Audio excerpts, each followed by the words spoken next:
കോൺഗ്രസ്സുകാർ നല്ല വോട്ട് ചെയ്യാൻ സമയമില്ലായിരിക്കും, അന്നേരം എനിക്ക് കള്ള വോട്ട് ചെയ്യുന്നത്.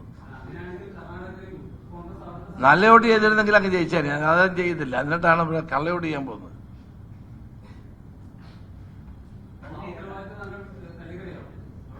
ഏതാ കർണാടകത്തിലെ സർക്കാർ അതൊന്നും ചെയ്തിട്ടില്ലല്ലോ. അങ്ങനെ ചെയ്തിട്ടുണ്ടെന്ന് ആരും ഉന്നയിച്ചിട്ടുമില്ല. ഇതുവരെ ആരും പറഞ്ഞിട്ടില്ല. ഞാനിത് 2021 പറഞ്ഞ കാര്യമാണ്.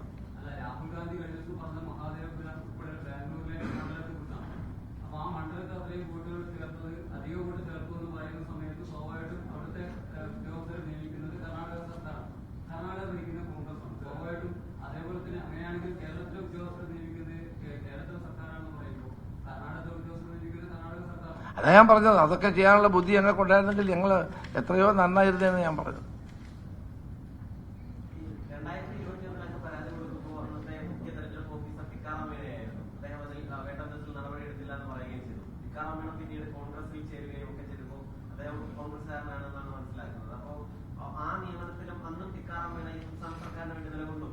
അങ്ങനെയല്ല, ആ സമയത്ത് ടിക്കാറാം മീന നടപടി എടുക്കാത്തപ്പോഴാണ് ഞാൻ കോടതിയിൽ പോകുന്നത്. കോടതി പോയപ്പോഴാണ് അവർ 32,000 വോട്ട് അംഗീകരിച്ചു, അത് മാറ്റി. പക്ഷെ ബാക്കി 4 ലക്ഷം വോട്ട് എന്ത് ചെയ്യുന്നു, അദ്ദേഹം ഒന്നും ചെയ്തില്ല. അപ്പം പിന്നെ അദ്ദേഹം റിട്ടയർ ചെയ്ത് പോയി.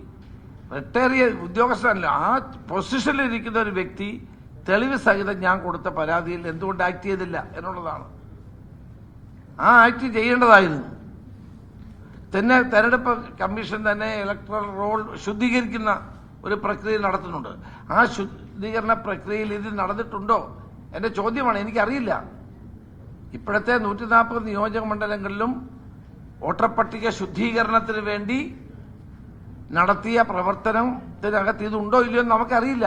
കാരണം ഡിജിറ്റൽ തെളിവ് കിട്ടാൻ നമുക്കറിയോ? അതാണ് എന്റെ ചോദ്യം.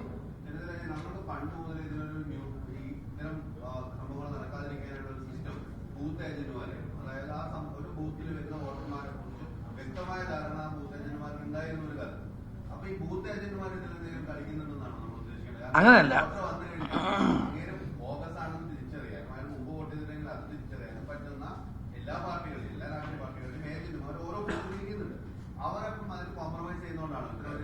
അല്ല, നിങ്ങൾ ചോദിച്ച വളരെ വാലിഡായൊരു ചോദ്യമാണ്. ഇപ്പൊ മാത്രമല്ല BLA മാരും ഉണ്ട്. ഇപ്പം BLOയോടൊപ്പം BLA മാരും ഉണ്ട്. ഇവിടെ സംഭവിക്കുന്നത് എന്താണ്? ഇവര് ഫൈനൽ വോട്ടർ പട്ടിക പ്രസിദ്ധീകരിക്കുന്ന സമയത്താണ്, ആ പ്രസിദ്ധീകരിച്ച് കഴിഞ്ഞാൽ പിന്നെ ഇലക്ഷൻ ദിവസമില്ല.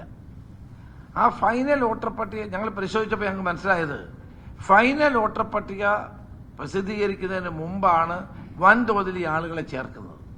പിന്നെ നമ്മുടെ മുമ്പിൽ ഉള്ള ഏക മാർഗം, പരാതി കൊടുത്താലൊന്നും കാര്യമില്ല, ബൂത്ത് ഏജന്റിനെ കൊണ്ട് കൂട്ടി ജയിപ്പിക്കാതിരിക്കാനുള്ള, അങ്ങ് പറഞ്ഞ പോലെ അത് നമ്മൾ ശ്രമിക്കും. പക്ഷെ എല്ലായിടത്തും ഇത് നടക്കണമെന്നില്ല. കേരളം പോലെ സ്റ്റേറ്റിൽ ഇത് കുറേയൊക്കെ ഫലപ്രദമാകും. കാരണം എല്ലാ പാർട്ടിക്കും ബൂത്ത് ഏജന്റ്, മറ്റ് സംസ്ഥാനങ്ങളിൽ അത്രയും ഫലപ്രദമാകണമെന്നില്ല. BLA മാരും ബൂത്തിലിരിക്കുന്ന വ്യക്തികളും ഒബ്ജക്റ്റ് ചെയ്താൽ ഇവർക്ക് ചിലപ്പം വേണേൽ വോട്ട് മാറ്റി ചെയ്യാം. അതായത് പറയുന്നത്, ഒരു വോട്ട് ചെയ്താൽ പോലും മാറ്റി വെക്കും ആ വോട്ട്. അത് പരിശോധിച്ചിട്ട് പിന്നെ തീരുമാനിക്കും ടെൻഡർ വോട്ടാക്കി മാറ്റുന്നത്. പക്ഷേ ഈ തെരഞ്ഞെടുപ്പ് കമ്മീഷൻ അവസാനം ഈ ഇലക്ഷന്റെ ലാസ്റ്റ് വോട്ടർ പട്ടിക പ്രസിദ്ധീകരിച്ചു കഴിഞ്ഞാൽ പിന്നെ നമുക്ക് കംപ്ലൈന്റ് ചെയ്യാനുള്ള സമയം വളരെ കുറവാണ്. കംപ്ലൈന്റ് ചെയ്യാൻ കഴിയാതെ വരും. അതാണ് ഇവിടുത്തെ റിയൽ പ്രോബ്ലം. തന്നെയുമല്ല, ഇത് ഡിജിറ്റൽ തെളിവുണ്ടെങ്കിൽ എളുപ്പം കണ്ടുപിടിക്കാൻ പറ്റും. ഇപ്പൊ രാഹുൽ ഗാന്ധി പറയുന്നത് എന്താണ്? ഡിജിറ്റൽ തെളിവ് തരണം. അപ്പോഴാണ് ഇവർ പറയുന്നത് 93(2)A അനുസരിച്ച് തരേണ്ട കാര്യമില്ല. 93(2)A എന്ന് പറയുന്നത് വളരെ അവ്യക്തമാണ്. ഇന്ന് രാവിലെ ഞാൻ പരിശോധിച്ചു, വളരെ അവ്യക്തമായ ഒരു കാര്യമാണ്. കണ്ടക്ട് ഓഫ് ഇലക്ഷൻ റൂൾസിൽ വളരെ അവ്യക്തമായ കാര്യമാണ് ഈ പറയുന്നത്. അതിനകത്ത് പറയുന്നത് ഒരാൾ വോട്ട് ചെയ്യുന്നതിനെ പറ്റി അതിന്റെ CCTV ഫുട്ടേജ് കൊടുക്കാൻ പാടില്ല, ഇതുമായി ബന്ധപ്പെട്ട മറ്റ് തെളിവുകൾ കൊടുക്കാൻ പാടില്ല, ഇങ്ങനെയൊക്കെ വേഗമായി പറയുകയാണ്. അപ്പൊ അതിന്റെ അടിസ്ഥാനത്തിൽ ഡിജിറ്റൽ വോട്ടർ പട്ടിക നമുക്ക് കിട്ടുന്നില്ല. അപ്പൊ ഞാൻ ആരെയും കുറ്റപ്പെടുത്തുകയല്ല, പക്ഷെ ഇതിനകത്തിൽ തെരഞ്ഞെടുപ്പ് ഉദ്യോഗസ്ഥന്മാർ പലപ്പോഴും ജാഗ്രത കാണിക്കാറില്ല. അവരുള്ള വോട്ടർ പട്ടികയിൽ വരുന്ന ആളുകളെ ഒബ്ജക്ഷനിൽ വോട്ട് ചെയ്യിപ്പിക്കാനുള്ളതാണ്.